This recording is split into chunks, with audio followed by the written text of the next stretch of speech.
Les pointeurs dont nous venons de détailler l'usage jusqu'ici sont les bons vieux pointeurs à lacets qui sont sans doute les plus polyvalents, les plus puissants, mais aussi les plus dangereux. En effet, nous avons vu que leur utilisation nécessite une grande rigueur. Tout ce qui est alloué par le programmeur, comme mémoire pointée par ces pointeurs, doit être systématiquement désalloué par le programmeur. Et cette grande rigueur est parfois difficile à respecter de façon systématique. Si l'on veut allouer de la mémoire dynamiquement, on peut, depuis C++11, avoir recours à des types de pointeurs un petit peu plus confortables d'utilisation, qui nécessitent moins de précautions de la part du programmeur. Il s'agit des pointeurs intelligents que je vais brièvement vous présenter maintenant. Les pointeurs intelligents, que vous pourrez trouver dans la littérature anglophone sous le vocable de Smart Pointers, sont utilisables en incluant la bibliothèque Memory. Ils ont la spécificité de faire leur propre delete au moment opportun. Ça veut dire qu'ils gèrent la restitution de la mémoire associée par leurs propres moyens. Le programmeur n'a plus à se préoccuper de la restitution de la mémoire. Et donc, on va éviter par ce biais-là l'oubli de delete qui cause de nombreux soucis avec les pointeurs à lacets. La gestion de la mémoire par les pointeurs intelligents fait appel à des techniques dites de ramasse-miettes ou de garbage collecting. Il existe en C++11 trois formes de pointeurs intelligents, les UniquePTR, SharedPTR et WeakPTR. La distinction entre l'une ou l'autre de ces formes est essentiellement relative au nombre de pointeurs d'un même type pouvant référencer une même zone mémoire. Par exemple, dans le cas des UniquePTR, il ne peut y avoir qu'un seul UniquePTR pointant une zone mémoire dynamiquement allouée comme celle-ci. La situation où on aurait un deuxième UniquePTR pointant sur la même zone mémoire dynamiquement allouée n'est pas possible. A contrario, les shared et weakPTR peuvent être plusieurs à pointer simultanément sur la même zone mémoire dynamiquement allouée. La distinction entre shared et weakPTR sera esquissée brièvement dans ce qui suit. Les pointeurs à lacets permettent de tout faire. Ils permettent notamment, dans certaines situations, de faire en sorte que deux pointeurs différents, références, pointent vers la même zone mémoire. Cela implique une grande rigueur, de grandes précautions de la part du programmeur. Imaginez par exemple que dans une partie du programme, je fasse delete P2. Ceci va avoir pour incidence que la zone mémoire pointée par P2 est désallouée, et par là même, celle pointée par P1 aussi. Donc c'est au programmeur à être suffisamment précautionneux pour garantir que les restitutions de mémoire qu'il opère n'ont pas d'incidence fâcheuse sur une autre partie du programme. Si l'on veut éviter ce genre de tracas et si l'on sait qu'a priori il n'y a pas de nécessité à ce que plusieurs pointeurs références soient propriétaires d'une même zone mémoire, alors en C++11 on aura plutôt recours à la notion de UniquePTR. Donc nous avons vu que ces pointeurs sont tels qu'il peut y avoir qu'un seul et unique UniquePTR référençant une zone mémoire dynamiquement allouée. Donc la situation où on aurait deux UniquePTR référençant la même zone n'est pas possible. Donc la situation que nous avions tout à l'heure n'est désormais plus possible. Cela va éviter les confusions justement que nous avons décrites, et il en découle une conséquence assez logique, vu qu'il ne peut y avoir qu'un seul et unique UniquePTR pointant sur la zone mémoire, eh bien les UniquePTR ne peuvent pas être copiés. Concrètement, en C++11, si je veux déclarer initialiser un UniquePTR, eh bien j'aurai recours à la syntaxe suivante. Donc UniquePTR, je dois indiquer sur quel type de zone mémoire est capable de pointer le UniquePTR. Donc ici, je déclare un UniquePTR capable de pointer sur un entier. Et évidemment, je lui donne un nom. Pour l'initialiser, eh bien c'est un pointeur, donc c'est une adresse. Et donc je peux l'initialiser grâce à l'adresse d'un objet dynamiquement alloué. Ce que je sais faire pour un entier, par exemple, par le biais de ce genre de tournure. Maintenant, si j'essaye de créer une copie de ce UniquePTR, donc en déclarant un pointeur P1 et en y copiant la valeur de P2, eh bien ceci, en C++11, n'est pas licite. Ceci pour garantir qu'il n'y ait pas justement deux pointeurs de type UniquePTR pointant sur la même zone mémoire dynamiquement allouée. Les UniquePTR ne peuvent donc pas être copiés, mais en revanche, ils peuvent être déplacés, c'est-à-dire transmis plus loin. Le C++11 met en effet en œuvre ce que l'on appelle la move sémantique, qui est une notion qui dépasse un peu le cadre de ce cours, mais que je vais brièvement esquisser par la suite. Donc par rapport à la syntaxe, pour bien établir la syntaxe, un petit exemple de déclaration initialisation d'un UniquePTR. Donc ici, je déclare un UniquePTR PX qui est capable de pointer sur un entier. Un UniquePTR est un pointeur comme un autre dans le sens où il doit contenir une adresse. Et ici, il contient l'adresse d'une zone dynamiquement allouée, d'un entier dynamiquement alloué. Pour le reste, eh bien, les unique PTR vont s'employer comme les autres pointeurs qu'on a vus jusqu'ici. Par exemple, on peut accéder au contenu pointé par le unique PTR au moyen de l'étoile, comme nous avions l'habitude de le faire avec les pointeurs à lacets. On peut bien sûr parfaitement déclarer un vecteur, un tableau dynamique de unique PTR. Ici, vous avez l'exemple d'un tableau dynamique qui s'appelle nom et dont les cases sont des unique PTR capables de pointer sur des zones mémoire de type chaîne de caractères.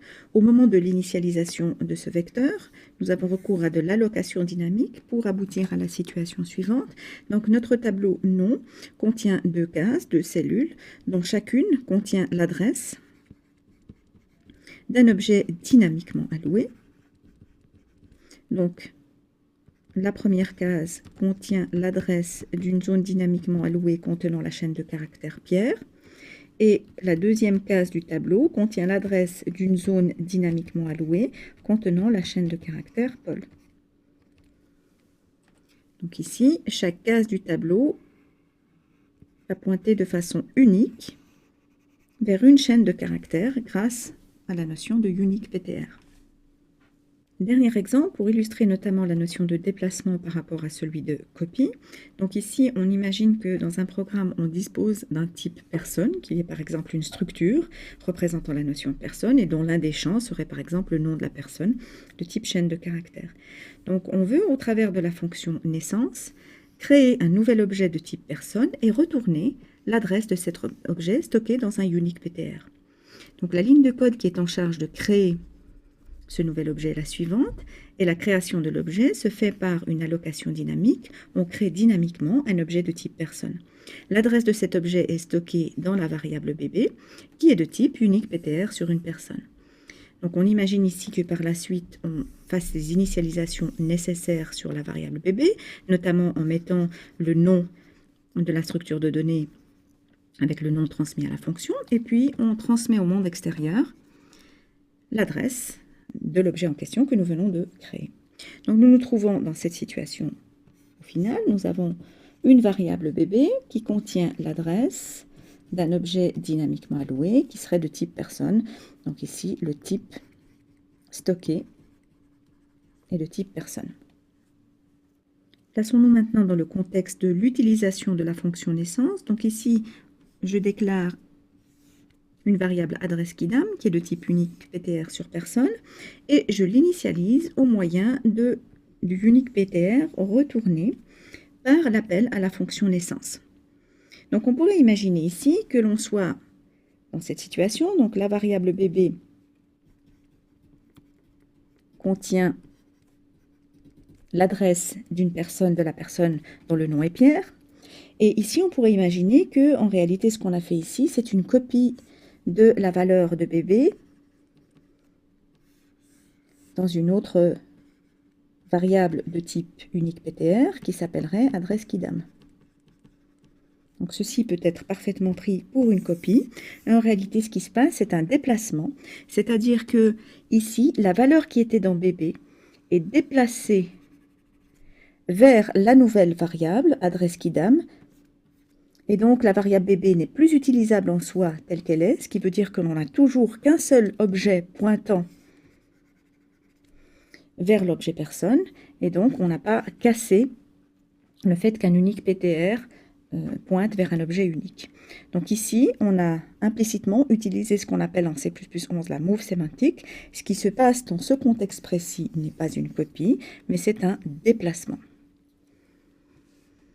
C++11, c'est en effet qu'à ce stade-là, nous utilisons un déplacement et non pas une copie, de par le fait que ce que nous affectons à l'objet de type unique PTR est en réalité une donnée transitoire issue d'un appel de fonction. Donc c'est cette donnée transitoire issue de cet appel de fonction qui est affectée au unique PTR. Et dans ce cas-ci, eh bien, on sait qu'il y a un déplacement qui est mis en œuvre et non pas une copie.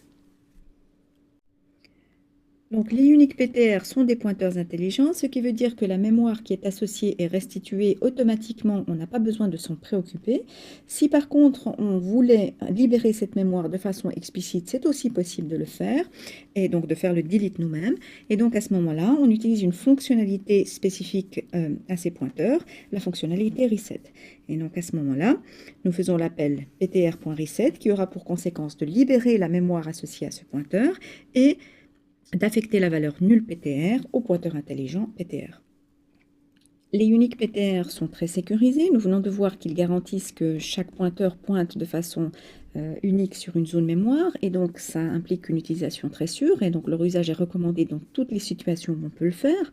Mais par contre, il est clair qu'ils ne vont pas couvrir tous les besoins, et dans certains cas, il est absolument inévitable de garantir que deux portions de code différentes utilisent la même zone mémoire. Et donc à ce moment-là, il faudra avoir recours à d'autres types de pointeurs intelligents, comme les shared PTR par exemple. Donc un shared PTR est tel que il peut être utilisé pour pointer sur la même zone mémoire. Donc ici, on peut imaginer la situation où on a une portion de code 1, une portion de code 2, et toutes les deux, en fait, pointent par le biais d'un pointeur de type shared PTR sur la même zone dynamiquement allouée, qui serait celle-ci.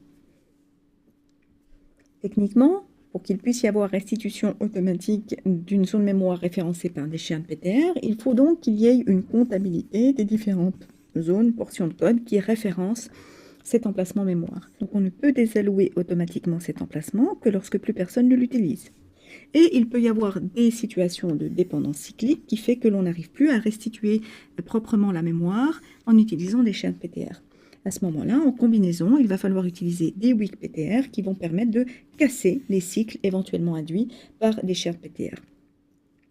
Donc ceci est évidemment très avancé par rapport au contenu du cours. Le message essentiel que je souhaitais faire passer est l'existence de ce genre d'outils sans entrer en profondeur dans leur utilisation. Ce qu'il faut retenir essentiellement, c'est que si l'on veut utiliser dans un cadre simple des pointeurs et que l'on n'a pas besoin de faire en sorte que plusieurs pointeurs référencent le même emplacement mémoire, la solution à privilégier absolument est celle des uniques PTR qui est sécurisée, qui ne pose pas de complications induites par les autres types de pointeurs intelligents. Les pointeurs sont un vaste sujet, il y aurait encore beaucoup de choses à dire, en particulier sur les pointeurs intelligents. Nous n'avons fait que les présenter brièvement pour que vous sachiez que ça existe. Pour l'essentiel, nous nous sommes attardés à bien comprendre ce qu'était un pointeur classique à lacet, que vous aurez l'occasion de très souvent rencontrer encore dans la littérature.